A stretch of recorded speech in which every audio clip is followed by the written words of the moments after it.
دوستان محترم، اسی طرح عالم حیوانات کی بھی بات کر لیتے ہیں۔ عالم حیوانات میں بھی حضور علیہ السلام کے کئی معجزات ظاہر ہوئے۔ ایک باولا اونٹ تھا،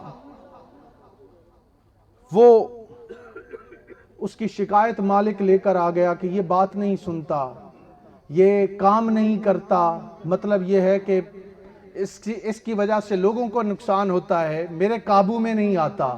حضور علیہ السلام نے اس اونٹ کے کان میں کوئی بات کہی، اس کے بعد وہ اونٹ تابع فرمان ہو گیا، وہ اونٹ تابع فرمان ہو گیا۔ اور بلکہ روایات میں یہ بھی آتا ہے، جب اس کے مالک نے آ کے شکایت کی کہ میرا اونٹ باولا ہے، قابو میں نہیں آتا، کہا اس کو لے آؤ، اس کو لے آؤ۔ وہ اونٹ جو حیوان ہے، جب تاجدار کائنات حضرت محمد مصطفیٰ صلی اللہ علیہ وآلہ وسلم کو دیکھتا ہے تو آپ کے سامنے آ کر سجدے میں سر رکھ لیتا ہے، سجدے میں سر رکھ لیتا ہے۔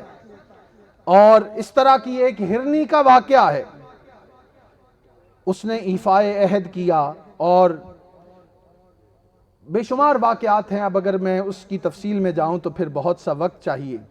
اسی طرح پرندوں کے کئی واقعات ہیں کہ انہوں نے حضور علیہ السلام کی گواہی دی، سیرہ حلبیہ میں ایسے بے شمار واقعات ہیں۔ اسی طرح معجزات فلکیات، شق القمر یعنی چاند کا دو ٹکڑے ہو جانا، سورج کا پلٹ آنا، باران رحمت کا ہونا، معراج مصطفیٰ کا ہونا، یہ سارے حضور کے معجزات ہیں۔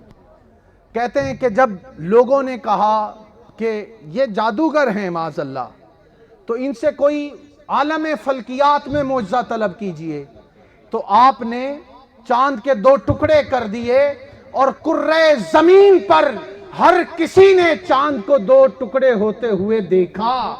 اور بر صغیر میں یعنی پاک و ہند میں بابا رتن ہندی گزرے ہیں، بابا رتن ہندی گزرے ہیں، یہ حضور کے صحابی بھی ہوئے، اور کئی 100 سال تک ان کو عمر ملی حضور علیہ السلام کی دعا کی وجہ سے۔ وہ بیان کرتے ہیں کہ انہوں نے بھی یہ چاند کا دو ٹکڑے ہونا دیکھا۔ اور پھر دیکھیے کہ سورج کا پلٹ آنا، حضرت علی رضی اللہ تعالیٰ عنہ کی جب نماز رہ گئی اور آپ کی حضرت علی کی گود میں حضور علیہ السلام کا سر تھا، تو آنسو گرے حضور علیہ السلام کے چہرے پاک پر، تو چہرے آپ بیدار ہوئے، پوچھا علی کیا بات ہے؟ عرض کیا یا رسول اللہ صلی اللہ علیہ وسلم نماز رہ گئی ہے عصر کی۔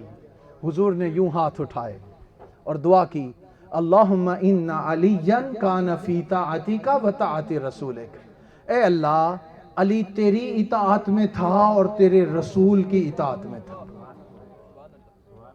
علی تیری اطاعت میں تھا اور تیرے رسول کی اطاعت میں تھا۔ میڈیا ٹاؤن والو یہ بتاؤ، نماز پڑھنا اللہ کی اطاعت ہے یا قضا کر دینا؟ نماز پڑھنا اللہ کی اطاعت ہے، مگر وہ نماز جو ادب اور تعظیم مصطفیٰ پر قضا ہو جائے وہ قضا نہیں، وہ بھی ادا ہے۔ جب حضور نے دعا کی تو اب روایات میں آتا ہے کہ حضور علیہ السلام نے یوں ہاتھ اٹھائے دعا کی، ادھر چہرے پاک کی طرف ہاتھ آ رہے تھے، سورج غروب ہو چکا تھا، جیسے کسی نے سورج کو زنجیریں ڈال کر واپس عصر کے مقام پہ بلا دیا۔ ادھر علی نے نماز مکمل کی، سورج دوبارہ غروب ہو گیا۔ یہ حضور علیہ السلام کے عالم فلکیات میں معجزات ہیں۔ اسی طرح باران رحمت کا ہونا، ایک صحابی کھڑے ہو جاتے ہیں، کہتے ہیں یا رسول اللہ قحط سالی ہے، بڑے عرصے سے بارش نہیں ہوئی، ہمارے جانور، ہمارے بچے، ہمارے گھر والے وہ خشک سالی کا شکار ہیں۔ تاجدار کائنات صلی اللہ علیہ وآلہ وسلم دعا فرماتے ہیں، جمعہ کا دن تھا، ابھی دعا ختم نہیں ہوئی کہ باران رحمت شروع ہو گئی، باران رحمت شروع ہو گئی۔ وہ باران برستی رہی، ایک ہفتہ گزر گیا۔ روایات میں آتا ہے کہ اگلے جمعہ کو وہی صحابی دوبارہ کھڑا ہوا اور عرض کرنے لگا، باری تعالیٰ کے پیارے رسول صلی اللہ علیہ وآلہ وسلم بہت بارش ہو گئی، دعا کیجئے بارش تھم جائے۔ حضور علیہ السلام نے دعا کی، بارش رک گئی، کہا مدینہ میں بارش نہ ہو باقی برستی رہے، تو مدینہ میں بارش رک گئی۔ تو عالم فلکیات پر بھی حکمرانی ہے تاجدار کائنات کی۔ یہ حضور علیہ السلام کے معجزات کی بات ہے۔ پھر آپ دیکھیے کہ بے شمار کتابیں اللہ تعالیٰ نے انبیاء کو عطا کی، ان میں سے کتاب جو قرآن مجید ہے یہ بھی حضور علیہ السلام کا معجزہ ہے۔ جتنی کتابیں اللہ نے نازل کی، تغیر و تبدل ہوتا رہا، چینجز آتی رہیں، اس کے اندر لوگ اپنی طرف سے کانٹینٹ ڈالتے رہے، مگر جب قرآن کی بات آئی تو اللہ رب العزت نے کیا فرمایا؟ اِنَّا نَحْنُ نَزَّلْنَا الذِّكْرَ وَإِنَّا لَهُ لَحَافِظُونَ، ہم نے قرآن کو نازل کیا ہے اور ہم ہی اس کی حفاظت کریں گے۔ یہ بہت بڑا چیلنج تھا۔ یہ حضور علیہ السلام کا قرآن بھی معجزہ ہے، بڑا چیلنج تھا۔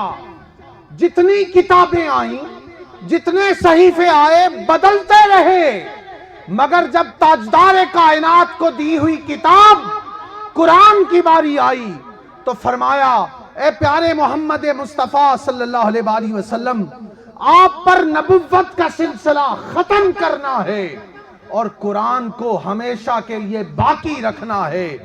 اے اسلام کے دشمنوں، اے محمد مصطفیٰ کے دشمنوں، اے اللہ کے دشمنوں، اے قرآن کے دشمنوں، اے زبان پر مہارت رکھنے والوں، اس قرآن کی حفاظت کا ذمہ ہم نے لیا ہے اور قیامت تک وہ کتاب آج بھی محفوظ ہے۔ تفسیر سے بات ہو سکتی ہے، میں اس پہ بات نہیں کرنا چاہتا۔ سورہ بنی اسرائیل میں اس کی آیت نمبر 88 میں اللہ رب العزت نے وہ چیلنج کیا تھا، فرمایا کُلَّ اِنْ اجْتَمَعَتِ الْإِنسُ وَالْجِنُّ عَلَىٰ أَنْ يَأْتُوا بِمِثْلِ هَذَا الْقُرْآنِ لَا يَأْتُونَ بِمِثْلِهِ، سارے جن سارے انسان جمع ہو جائیں، اس قرآن جیسی کوئی کتاب لے آئیں نہ لا سکیں گے۔ پھر چیلنج کیا، یعنی ایک چیلنج تھا کہ پورا قرآن لے آؤ، پھر کہا قرآن نہیں لا سکتے تو اس جیسی کوئی ایک صورت ہی بنا کے لے آؤ۔ آج تک وہ چیلنج بھی پورا نہیں ہو سکتا۔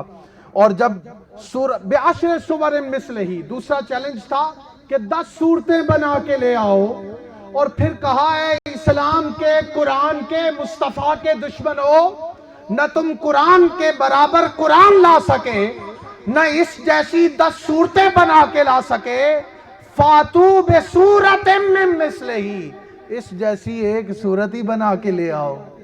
وہ قرآن کی ایک صورت جیسی صورت بھی نہ لا سکے۔ یہ حضور علیہ السلام کا معجزہ ہے، اس وجہ سے حضور علیہ السلام کا ذکر ہمیشہ کے لیے ہے۔